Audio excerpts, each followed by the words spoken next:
ഇന്ന് നമ്മൾ തയ്യാറാക്കാൻ പോകുന്നത് നോർത്ത് ഇന്ത്യൻ ഫേമസ് ഡിഷായ ദഹി വടയാണ്. നമ്മുടെ നാട്ടിൽ തൈര് വട എന്ന് പറയും. ഇതിനായി ആദ്യം കുറച്ച് ഉഴുന്ന് നന്നായി കഴുകി 2 മണിക്കൂർ കുതിരാൻ വയ്ക്കുക.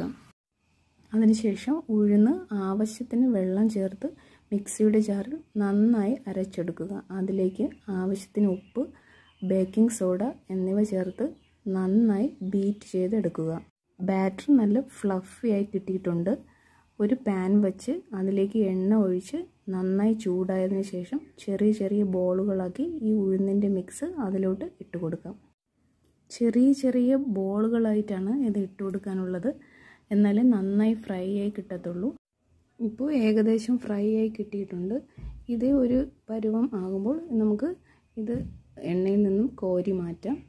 കോരി മാറ്റിയതിന് ശേഷം ഒരു ബൗളിലേക്ക് കുറച്ച് ഐസ് ക്യൂബും തണുത്ത വെള്ളവും ഒഴിക്കുക.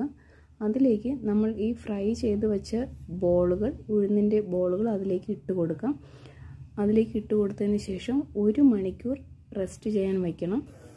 അപ്പോഴേക്കും നമുക്ക് ദഹിവടയ്ക്ക് ആവശ്യമായ തൈര് റെഡിയാക്കി എടുക്കാം. 1 ബൗൾ തൈര് എടുക്കുക. അതിലേക്ക് 1 ടീസ്പൂൺ പഞ്ചസാര ചേർത്ത് നന്നായി മിക്സ് ചെയ്തെടുക്കുക. പഞ്ചസാര നന്നായി മെൽറ്റാകണം. ഇപ്പോൾ നമുക്ക് വെള്ളത്തിലിട്ട് വച്ചിരിക്കുന്ന വടകളെല്ലാം സ്ക്യൂസ് ചെയ്ത് ഒരു പ്ലേറ്റിലേക്ക് മാറ്റാം. നന്നായി വെള്ളം സ്ക്യൂസ് ചെയ്ത് കളയണം. അപ്പോൾ മാത്രമേ ദഹി നന്നായി അബ്സോർബ് ആവത്തുള്ളൂ. ഇനി നമുക്ക് സെർവ് ചെയ്യാം. ഒരു പ്ലേറ്റിലേക്ക് വടകളെല്ലാം വച്ച് കൊടുക്കാം. നന്നായി സ്ക്യൂസ് ചെയ്ത വടയാണ്, ഒട്ടും വെള്ളം വരാൻ പാടില്ല.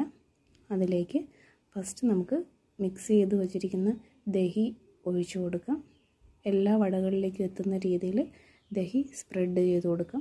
അതായത് തൈര് നന്നായി സ്പ്രെഡ് ചെയ്തതിന് ശേഷം നമുക്ക് അതിന് മുകളിലേക്ക് കുറച്ച് മുളക് പൊടി വിതറി കൊടുക്കാം. അതിനുശേഷം നമ്മൾ ചാറ്റ് മസാലയാണ് ഇട്ട് കൊടുക്കുന്നത്. ചാറ്റ് മസാല ഇട്ട് കൊടുത്തതിന് ശേഷം കുറച്ച് ഉപ്പ് കൂടി ഒന്ന് സ്പ്രെഡ് ചെയ്യണം. അതിനുശേഷം ജീരകത്തിൻ്റെ പൊടി ഇടണം.